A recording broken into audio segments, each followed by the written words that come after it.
Fidèles téléspectateurs, bonsoir. Que la paix de Christ règne dans vos cœurs et dans vos maisons. Nous sommes parvenus au 3e numéro de votre émission Le Temps du Carême. Et ce soir, nous vous proposons une excursion dans l'horizon de la foi en prenant pour modèle le patriarche Abraham. Et en deuxième partie, nous allons finir notre méditation sur la parabole du semeur, en méditant précisément sur les grains tombés dans les épines et sur les grains tombés dans la bonne terre, pour en tirer des conclusions pratiques. mbokk yi yàlla dafa seetlu Abraham ne ko Abraham mu tontu maa ngi ni yàlla ne ko jëlal sa doom ji di benn gi nga sopp Isaac te demal réewu Moria foofa di nga ma ko jéebal ni rendi joxe ko sarax suñuy lakk ca tund wama lay woni ba ñu àggee ca bërëb ba ko yàlla tegtaloon Abraham daldi tàllal loxoom jël paakam bëgg rendi doomam waaye malaakam borom bi tollu asamaan woo ko ne ko Abraham Abraham mu tontu ne maa ngi ni malaakama teg ca ne bu sa loxo laal xale bi bu ko def dara lu ko metti xam naa léegi ne ragal nga yàlla bañuloo ma jéebal sa doom ji di benn Abraham yëkkati gëtam gis am kuy bëjënam laxasu woon ca ab gàjj mu dem jëli ko jéebal ko fa mu waroon a jéebale doomam mu wecci doomam malaakam borom bi tollu kaw asamaan delluwoo Abraham ne ko li lee la borom bi wax maa ngi koy waaj ci suma bopp ndegem def nga lii ndegem bañuloo ma jéebal sa doom ji di benn dinaa la may barke yu bare ba nga doyle dinaa yokk saw askan ba mu sàkkan ni biddeew ya ca asamaan ak beeñ ba ca tefes ga te saw askan dina nangu dëkki mbañam yi ndegem déggal nga ma xeet yi yépp ci àddina dinañu jama sante ci saw turu askan baatum borom bi mbokk yi yàlla dafa seetlu Abraham seetlu ngëmam natt ko tegtal ko ndax mu jëf lu gën a metti ci xolu nit rawatina ci xolu waajur ci xolu gëmkat jëlal sa doom ji di benn ji nga sopp dig ma ko jéebal ni rendi joxe ko sarax suñuy làkk yàlla laaju ko la mu soppul la mu soxlawul la mu doyewul dara waaye da ko laaj la mu gën a sopp la mu gën a soxla màndargaw giiram gi Abraham dafa doon kilifa jiite askan fees dell ak alal i mbokkam weg ko te yaakaar ko xiiful marul raflewul waaye amul doom yiwu yàlla dal ci moom mu am Isaac benn ci ndeyam xolam fees ak cant mu dox ab diir mu war a delloo yàlla li faj gàcceem ci kaw ki Abraham doon ci kaw li Abraham am yàlla gënal ko lépp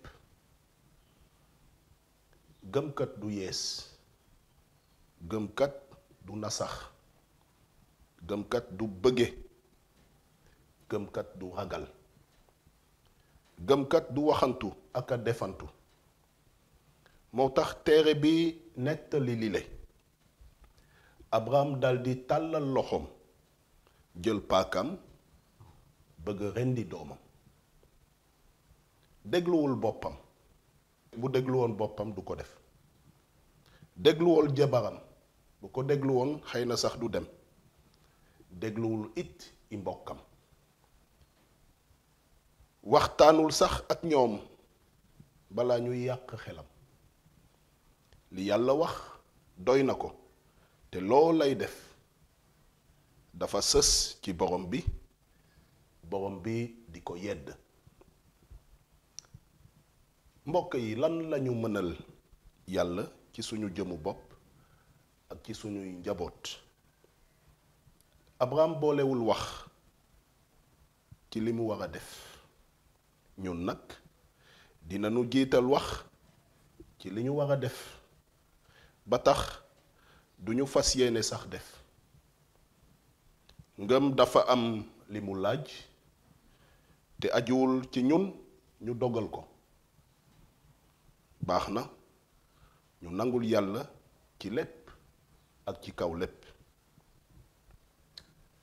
sénégalais yu bari nag dinañu jàpp ne seeni xalaat ak seeni dogalu bopp moo baax te fekk na fi seen làmmiñ àgg seen ngëm àggu fa. jëmmu Abraham taxawaayam ci géewu ngëm gi war nañu ommat ci di wut jikko ak i doxalin yu méngoo ak coobare gi yàlla. loola nguuru aljana di wër ci ñi koy wër. gëmkati Sénégal bari na ñu rëy làmmiñ te ñu bari ci ñoom seen njëriñ dafa làqu. su yemoon ci këri diine yi sax mu yomba gérer waaye dafa soqeekoo ci njaboot yi fi waaye di dund di fa yeewoo te indiwul njëriñ. gëm yàlla dëgg dina maye njëriñ dëgg te dundu Abraham am na njëriñ ci yàlla ak ci askanam. ba borom bi noppee di seetlu surgaam Abraham mu dal di ko feeñalal diggéem. ndegem def nga lii, ndegem bañuloo ma jéebal sa doom ji di benn, dinaa la may barke yu bare ba nga doyle. dinaa yokk saw askan, xeet yi yépp ci àddina dinañu jama sante ci saw turu askan. mbokk yi, ngëm dëgg du jur mukk ñàkk. ngëm dina jur barke. ngëm dina yokk askan. ngëm dina tekki jengi torox. ci jamono koor gile nanu góorgóorlu ci di dox ci teewaayu borom bi. ci bataxal ba mu bind waarom Pool mu sell mi nekk na di firndeel ne la mu laajoon Abraham mu doon lu ëpp ci xel ak ci xolu nit, yàlla mëttali na ko. rawalewul doomam ji mu sopp waaye jéebale na ko ngir ñu ñépp. kon boog mbokk yi, yàlla mi maye lépp tax na ñun ñu jomlu bañ a maye lépp. Dans cette deuxième partie de notre émission, le temps du carême, nous poursuivons notre méditation sur la parabole du semeur. Le vendredi dernier, nous avons médité sur les grains tombés au bord du chemin, sur les grains tombés dans les endroits pierreux. Et aujourd'hui, nous verrons le sens des grains tombés dans les épines et dans la bonne terre, et en tirer des conclusions pratiques pour nous aider à marcher jusqu'au but, la Pâque du Seigneur. Les épines. Le semeur a aussi laissé des grains sur les épines. Jésus ne nous dit pas que ces grains ont poussé. Il nous dit plutôt que les épines ont monté. Par cette image, Jésus choisit de mettre en exergue l'action mortelle que les épines exercent sur le grain semé. Petit à petit, les épines serrent le grain semé, dans l'optique de lui arracher tout souffle et donc toute vie. En expliquant la parabole à huis clos aux disciples, Jésus nous révèle que le troisième ennemi de la parole de Dieu semée dans notre cœur, c'est l'amour de soi. C'est cet amour de soi qui s'exprime par le trop de soucis. Et se soucier trop de nous-mêmes consiste à nous créer des sécurités, à assurer nos arrières. Or, Jésus nous dit clairement que qui cherche à sauver sa vie, la perdra. Les soucis du monde et les séductions de la richesse empêchent la circulation normale de la parole de Dieu en nous. Jésus donne 2 conseils vitaux. Personne, à force de soucis, dit-il, ne peut rendre un seul de ses cheveux blanc ou noir. Ne vous souciez pas de demain, poursuit-il. Demain se souciera de lui-même. À chaque jour suffit sa peine. Il dit aussi, méfiez-vous des richesses. Il est difficile pour celui qui les possède d'accéder au royaume des cieux. Nul ne peut servir Dieu et l'argent. Le livre des Proverbes déclare, mieux vaut une bouchée de pain sec et la tranquillité qu'une maison pleine de sacrifices, de discorde. Aussi longtemps que notre cœur ne sera pas défriché des épines, des soucis et du goût des richesses du monde, la parole de Dieu n'aura pas d'avenir en nous. La parole de Dieu est riche et chasse la honte. Tout est fait par elle et rien sans elle. Celles et ceux qui l'écoutent et lui obéissent sont forcément heureux. Avec elle, on ne souffre pas de faim. Elle est le lait pur qui fait grandir tous ceux qui sont nés à nouveau en vue du salut. La troisième recommandation est donc claire. Il nous faut revenir juste à l'essentiel. L'inquiétude et l'agitation sont la mauvaise part. Il est bénéfique de garder en vue la meilleure part, l'unique nécessaire. C'est le reproche que Jésus fait à la brave Marthe de Béthanie, accaparée par multiples occupations. Marthe, Marthe, tu te donnes du souci et tu t'agites pour bien des choses. Une seule est nécessaire. L'occupation de Marthe et celle de Marie sont bien complémentaires. Ne laissons donc pas Dieu tout seul pour nous préoccuper d'autre chose. Assis à ses pieds comme Marie, entretenons-nous avec lui par de ferventes méditations dans l'état d'esprit de Laurent dans le psaume 84 au verset 9. J'écoute les paroles que le Seigneur me dit à l'intime de mon cœur. Si nous ramenons notre attention à Dieu, Dieu ne manquera pas de nous parler de l'intérieur de nous-mêmes par des inspirations qui nous apporteront un grand réconfort spirituel. Le Seigneur Jésus-Christ propose cet ordre de priorité. Cherchez d'abord le royaume de Dieu et sa justice, et tout le reste vous sera donné par surcroît. Ne vous inquiétez donc pas du lendemain.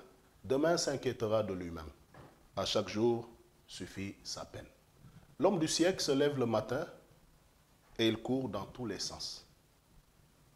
L'homme du ciel se réveille dans le Seigneur et au calme, il se lève et bouge dans la volonté de Dieu. Et il dépasse toujours l'homme du siècle. Saint Augustin d'Hippone donne cette belle réflexion. Mieux vaut suivre le bon chemin en boitant que le mauvais chemin d'un pas ferme. La parole de Dieu ne prospère pas dans les préoccupations. Se préoccuper n'est ni intelligent ni rentable, parce que c'est se fatiguer avant l'occupation.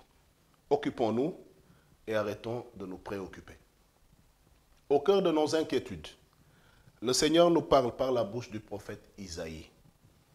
Ne promène pas des regards inquiets. Je suis ton Dieu, je viens à ton secours. Amis téléspectateurs, la vie est plus que la nourriture et le corps plus que le vêtement. Et Saint Pierre nous recommande ceci. Déchargez-vous sur le Seigneur de tous vos soucis, car lui-même prend soin de vous. C'est le Seigneur Jésus lui-même qui nous donne cette assurance, que votre cœur ne se trouble pas. Le psalmiste le comprend bien parce qu'il nous fait cette confidence. Quand mon cœur est agité par une foule de pensées, tes consolations me rendent la joie, Seigneur. L'apôtre des nations donne ce conseil dans le Seigneur. Ne vous inquiétez de rien, mais en toute chose, faites connaître vos besoins à Dieu par des prières et des supplications, dans une attitude de reconnaissance. Et la paix de Dieu qui dépasse tout ce que l'on peut comprendre gardera vos cœurs et vos pensées en Jésus-Christ. Saint Paul partage cette conviction aussi. Dieu peut vous combler de toute grâce, afin que vous possédiez toujours à tout point de vue de quoi satisfaire à tous vos besoins et que vous ayez encore en abondance pour toute œuvre bonne. Je vous donne l'exemple d'un cheminement spirituel vers la quiétude d'esprit que donne la présence du Seigneur. C'est l'histoire de l'amitié entre le prophète Élisée et une famille sounamite. Mais il faut d'emblée préciser que l'Écriture sainte n'a pas d'abord un but historique, mais bien un but théologique. Le souci est de nous faire connaître et de nous faire vivre la proposition d'alliance de Dieu, à l'image de la relation forte et durable d'Élisée avec une famille du village de Sunam. 4 épisodes dans cette histoire avec la famille sunamite de Galilée. Premier épisode, la femme n'avait plus d'espoir de grossesse. Élisée lui promit un enfant et cela se réalise. Deuxième épisode, quelques années après, l'enfant grandit mais meurt de maux de tête. Élisée le rappelle à la vie. Troisième épisode, les années passent encore. Élisée reste fidèle à l'amitié et les prévient de la famine. La famille va en exil. Quatrième et dernier épisode.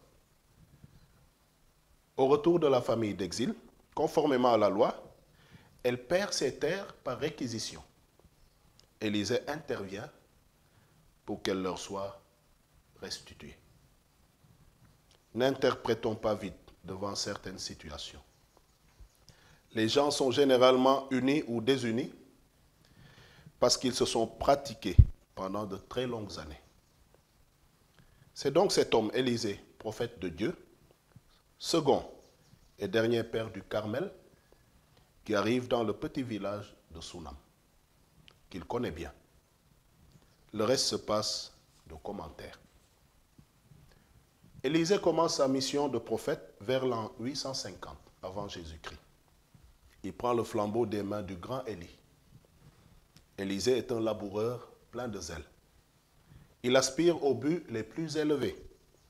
D'ailleurs, lorsque son aîné dans la mission, Élie, lui demande de lui faire une dernière demande, Élisée dit à Élie, « Que me revienne une double part de ton esprit. » Élisée est un homme de caractère. Quand il se fâche, il maudit ceux qui l'insultent. Et c'est de cette manière que Géasi se retrouve lépreux. Or, Géasi était bien son serviteur. Sa rigueur est désintéressée et ses contemporains ne tarissent pas de témoignages vénérables à son sujet. Plus que tout, Élisée est un homme de foi agissante et d'une charité profonde qui se donne de la peine. Sa prière féconde les saints stériles et ressuscite même les morts. Ne fermons pas notre porte à celui que Dieu nous envoie. La femme qui héberge le prophète est bien récompensée par Dieu, même si elle ne croit pas au début. L'apôtre Paul propose une nouvelle manière de vivre. Il s'agit de vivre à la manière du Christ. Sa vision est fondée sur le mystère du salut et non sur les comportements humains médiocres. Il prêche la mort du péché pour bénéficier pleinement de la gratuité du salut. Si quelqu'un est dans le Christ, dit-il, il est une créature nouvelle. Jésus nous invite dans l'Évangile à consentir les renoncements nécessaires. Nous nous sentons attirés par le Christ, mais souvent, nous posons des conditions. Aimer le Christ, c'est le faire passer avant toute chose, avant tout. Aimer le Christ, c'est tout perdre pour devenir un peu de sa présence. Enfin, les grains tombés dans la bonne terre. Le semeur a aussi semé du grain sur la bonne terre. Le résultat est finalement concluant. Les grains semés ont produit en grande quantité variable. Le grain semé est le même. Il n'a pas de défaut. Le défaut ne peut être que la terre. La bonne terre, c'est bien celle qui a extirpé d'elle ses propres défauts. La bonne terre, qui est la seule à porter du fruit, a certainement dû être un jour au bord du chemin. Elle a certainement dû être un jour un endroit caillouteux. Elle a certainement dû être un jour un endroit épineux, un lieu épineux. En travaillant sur elle-même, elle est finalement arrivée à garder la semence jusqu'à maturité. Ce qui empêche le développement du grain semé dans les autres endroits, ce n'est pas la terre. Ce sont des éléments exogènes à la terre. Les oiseaux, les roches et les épines.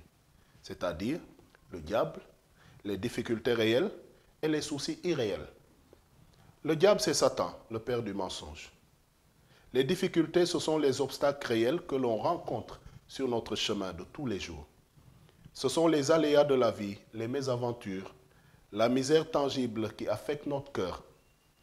Les soucis, c'est de l'irréel. Aucun souci n'est réel. Le souci est une préoccupation, ça veut dire une inquiétude. C'est un sentiment qui, avant notre occupation, s'ingère dans notre quiétude. La troisième recommandation est donc claire. Si nous voulons garder la parole de Dieu dans notre cœur et qu'elle porte de nombreux fruits, nous avons 3 combats intérieurs à mener. Le premier, lutter contre le péché sous toutes ses formes. Le deuxième combat, se fortifier et garder courage dans les épreuves réelles. Et enfin, le troisième combat, s'occuper chaque jour dans la quiétude, c'est-à-dire la paix intérieure. Ce faisant, la paix de Dieu, qui surpasse toute intelligence, gardera vos cœurs et vos pensées dans le Christ. Seigneur Dieu, tu as instruit les cœurs de tes fidèles par la lumière de l'Esprit Saint. En lui, donne-nous d'éprouver toujours la joie de son réconfort par Jésus le Christ, notre Seigneur. Sur ces mots, je vous souhaite un bon repos dans le Seigneur.